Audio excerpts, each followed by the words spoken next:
After 50 years of faithful service, my grandmother left her senior pastor exactly 1 cent, and she made sure he was trapped in the front row when the lawyer explained why.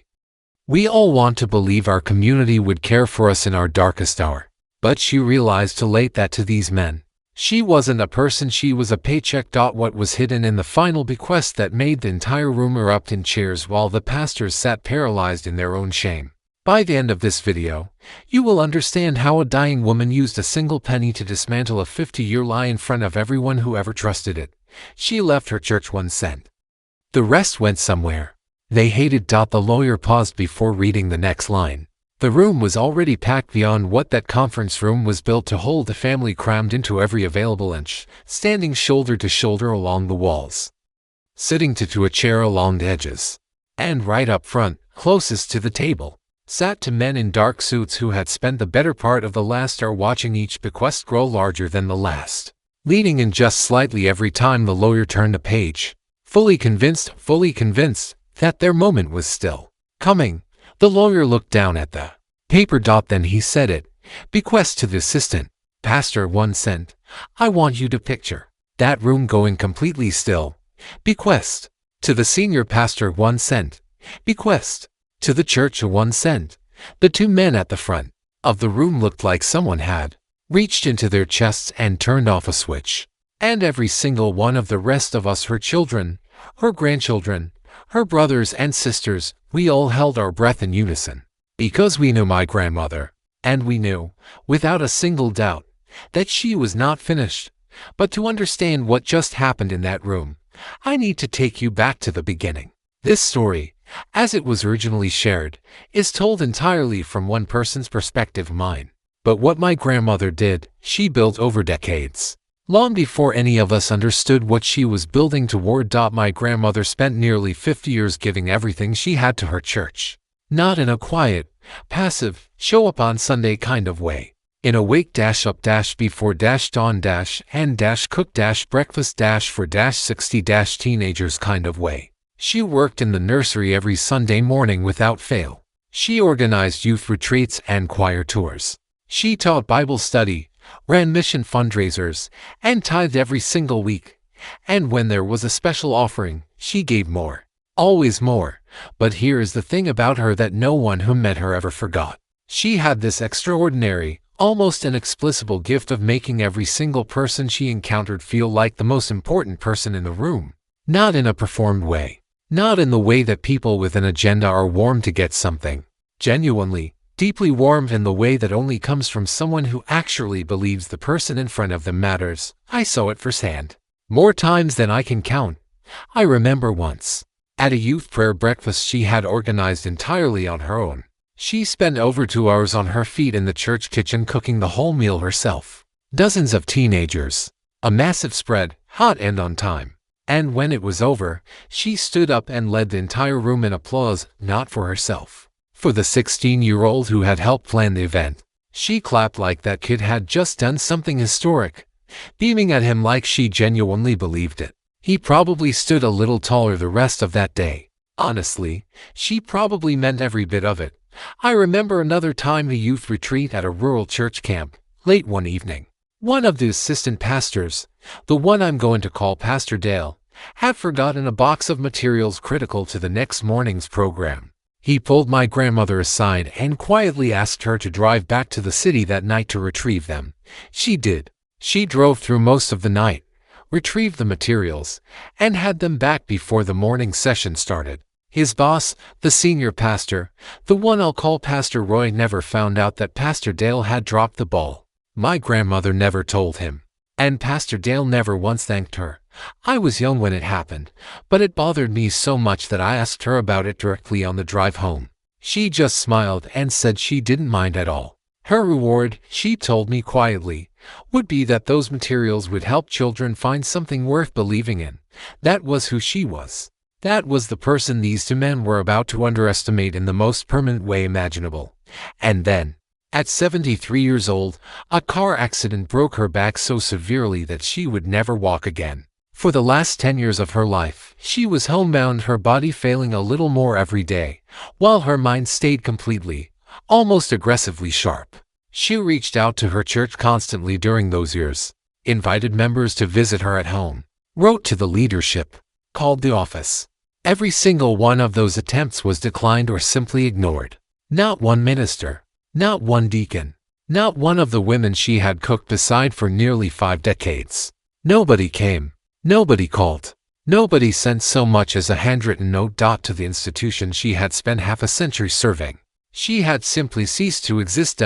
And then came the visit that broke something and simultaneously set everything into motion. Near the very end, when she was in home hospice care and living with the kind of daily physical pain that most of us will never understand, she and my grandfather called the church and asked Pastor Roy, the man she had known personally for over 30 years, to come to her home and help her plan her memorial service.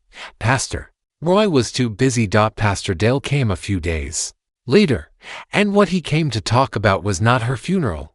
Sat down beside her hospital bed and spent that visit circling back again and again, with liberal injections of scripture about laying up treasure in heaven, to the subject of her will. He kept steering the conversation toward what she was going to leave behind, what the church needed, where her heart truly was, if she was the woman of faith he knew her to be. My grandfather, a retired steelworker and a Korean War veteran who had seen things most people cannot imagine, told him firmly and repeatedly that it was not the time or the place. Pastor Dale would agree, briefly return to the funeral, and then drift right back. My grandmother was not a woman who cried. Not for herself. Not ever. She had heard the original prognosis for her spine, the one that left no room for hope, and did not shed a single tear. Not in the doctor's office. Not in 6 months of rehabilitation that led nowhere. She was built from something most people simply are not made of. My grandmother started sobbing. My grandfather stood up, took Pastor Dale by the arm, and walked him out of their home. Not gently. And my grandmother, sitting alone in the quiet that followed, collected herself and made a decision. She lived another 6 months after that visit. I believe it was mostly because she had something left to finish. She never spoke about that visit with bitterness. I need you to understand that before anything else, because it is the most important thing about what came next, even after what Pastor Dale did in that room, reducing her final months to a fundraising opportunity while she was in genuine physical agony. She did not rage. She did not call anyone to vent. She did not write a furious letter to the church board or tell a single family member what had happened. She went quiet, and the people who had known her the longest understood that her silence was not surrender. It was something far more deliberate and far more final than that. Here is where it gets interesting. It turned out that she and my grandfather had already prepared her will long before Pastor Dale ever set foot in their house. It had been written, reviewed, and finalized, and it already included a bequest to the church of double tithe, 20% of her entire estate, a number that would make the room audibly react when it was eventually read aloud. After the visit, she changed it. Not in anger. I want to be precise about that distinction, because it matters enormously. She changed it the way someone changes course when they have finally seen a road clearly for the first time. Anger burns hot and burns out. What she felt was something cooler and more durable than anger. Clarity, maybe. The kind that comes when you stop giving someone the benefit of the doubt and simply see them for exactly what they are. The trap, such as it was, had 2 parts. The first part was the funeral itself. She and my grandfather decided that her memorial service would not be held at the church. It would be held at the funeral home, with an open microphone, and every person who had loved her would be invited to stand up and speak. Pastor Roy and Pastor Dale were specifically, personally, deliberately not invited. My grandfather told the room at the start of the service why, briefly and without drama, just that his wife had asked him to exclude them, and that everyone in that room knew him well enough to know his reasons were solid. What followed was something none of us had planned for. The service, which we had estimated at 30 minutes, lasted over 2 hours. Nearly a third of the 100 people in attendance eventually made their way to the microphone. There was laughter. There were tears. 3 of her grandchildren played her favorite songs. Everyone held hands and sang. And dozens of people told my grandfather afterward it was one of the most comforting, most genuinely human funerals they had ever attended in their lives. The two pastors were conspicuously absent. Not one person from that church came, and not one person in that room seemed to miss them. Hey, before we go any further, if this story is landing the way I think it is, a subscribe genuinely means everything on a channel this size. Okay, back to it because it is about to get so much more. Deliberate. The second part of the trap was the will reading. My grandmother's lawyer was her own son, my uncle, and the will reading was a family tradition, the kind of occasion our large, extended family used as an excuse to gather. My grandfather had quietly let it be known through the family rumor mill that the will contained some surprises. Attendance was high. And then Pastor Roy and Pastor Dale showed up. They had received a letter from the attorney informing them that the will contained bequests not only for the church but for each of I'm personally, by name. They had dressed for the occasion. There was an energy coming off them when they walked in that I can only describe as expectant. Like men who had been told a reward was waiting and had spent the drive over quietly calculating what it might be worth. The attorney's conference room was smaller than a medium-sized living room. Every chair was filled. People were standing in every remaining space. And my uncle, the lawyer, suggested graciously that Pastor Roy and Pastor Dale take the two seats at the front of the room. Right beside him at the head of the table, the seats with the clearest view of the room, and the seats farthest from the single door, with nearly 24 people standing and sitting between them, and the only exit. They sat down, grateful for the apparent place of honor. And they did not notice, though the rest of us noticed immediately, that those seats made it practically impossible for them to leave before the meeting concluded. I will be honest with you. There was a moment, sitting in that room, watching the reading begin, watching those two men settle in with their quiet, satisfied smiles, where I felt something I was not entirely proud of. I almost felt sorry for them. Almost. There is something deeply uncomfortable about watching two people walk towards something they cannot see coming. I sat with that discomfort for a minute. I turned it over.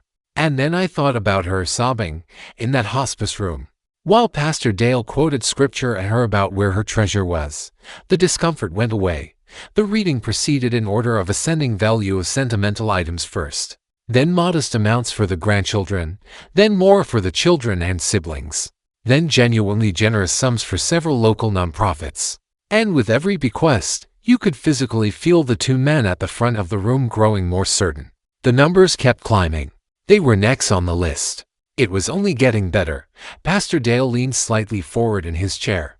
The lawyer turned the page and paused. Before I read the next section, he said, "The deceased has asked that I first read a written statement. This is in her own handwriting." He opened an envelope that had been sitting in front of him the entire time, and my grandmother's voice filled that room one last time. She described 10 years of silence. 10 years of reaching out to a church she still loved, still prayed for, still gave to, and receiving nothing back. She described inviting Pastor Roy to her home to help plan her memorial, hoping that if he would agree to preach, her old friends from the church might come to her funeral even if they had not come to see her while she was alive. She described the visit that happened instead. She wrote, "I had allowed my church to break my heart one last time. But that was the last time. The very last time." Then she named the original bequest, the double tithe, the 20%, the full amount, and she named the exact number. The room made a sound, just barely audible, when they heard it. A collective exhale, a few muffled reactions. It was a significant amount of money by any measure. Then she wrote that she had changed her will to include the pastors personally, and that she had adjusted the church's bequest to reflect. And here I am going to quote her exactly, "all the love they shown me during the last 10 years of my life." The lawyer closed the letter. Every eye in that room moved to the two men at the front. Bequest to Pastor Dale 1 cent. The silence in that room had weight. I could feel it pressing against my ribs. Bequest to Pastor Roy 1 cent. Bequest to the church 1 cent. I watched Pastor Dale's hands, still clasped on the table in front of him. His knuckles were white. And every single person in that room stayed completely, absolutely quiet. Because we all knew her. And we all knew she was not done yet. The lawyer let the silence breathe. He did not look up. He did not clear his throat or shift in his seat. He just let the room sit inside that moment for as long as it needed to, and it needed a while. Pastor Roy and Pastor Dale had gone completely still in a way that was hard to watch. Not the stillness of composed people, the stillness of people whose minds are working frantically and privately, trying to rebuild an understanding of a situation that has just collapsed beneath them.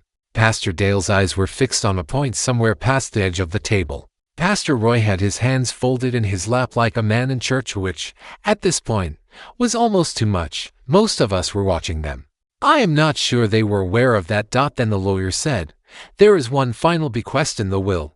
He named a charity. "I'm going to call it Harmony House, a free food and clothing bank.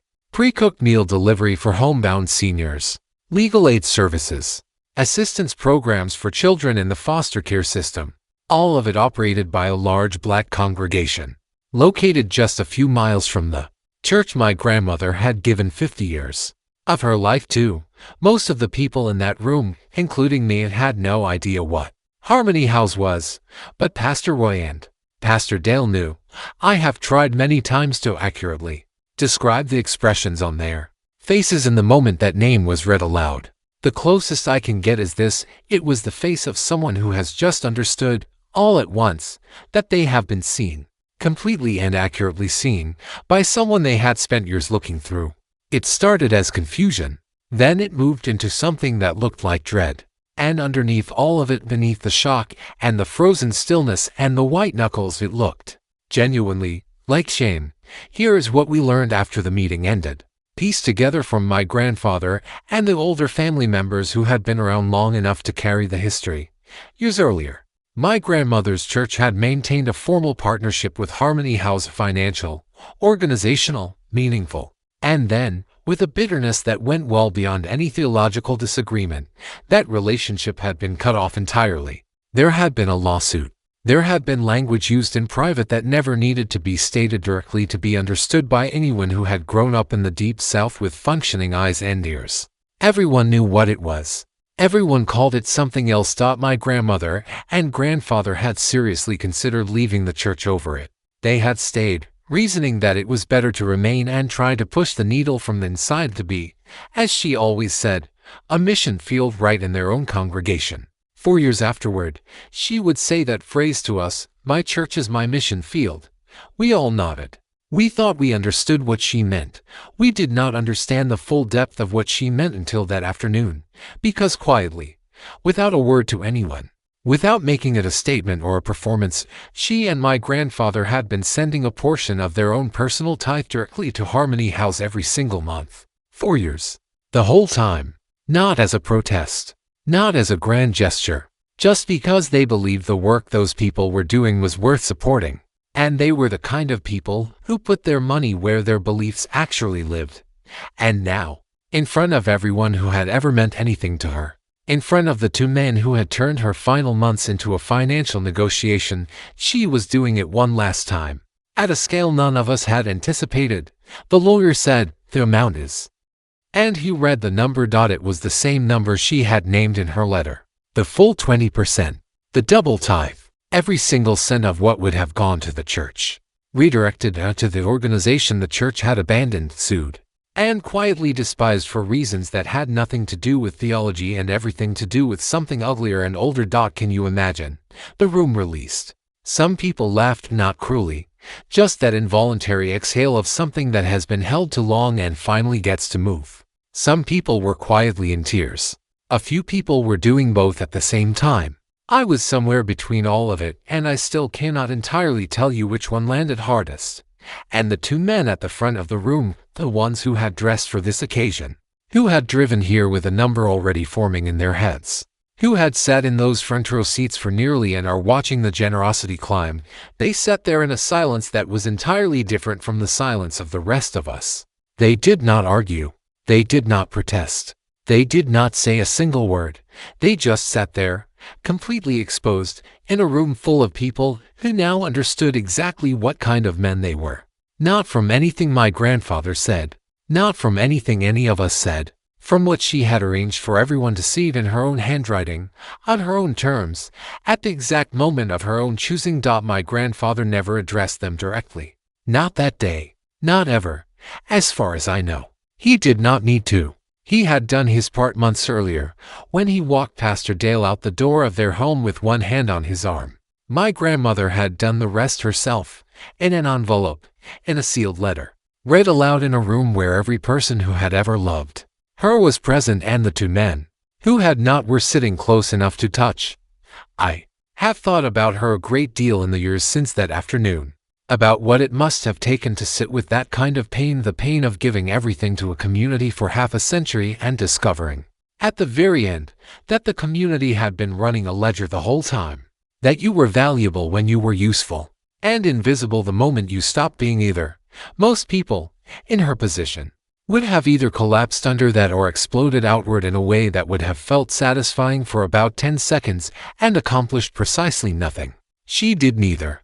She sat with it. She thought it through with the same clear, patient precision she had brought to everything else in her life. She wrote it down in simple language that left no room for misinterpretation, and she set it in motion.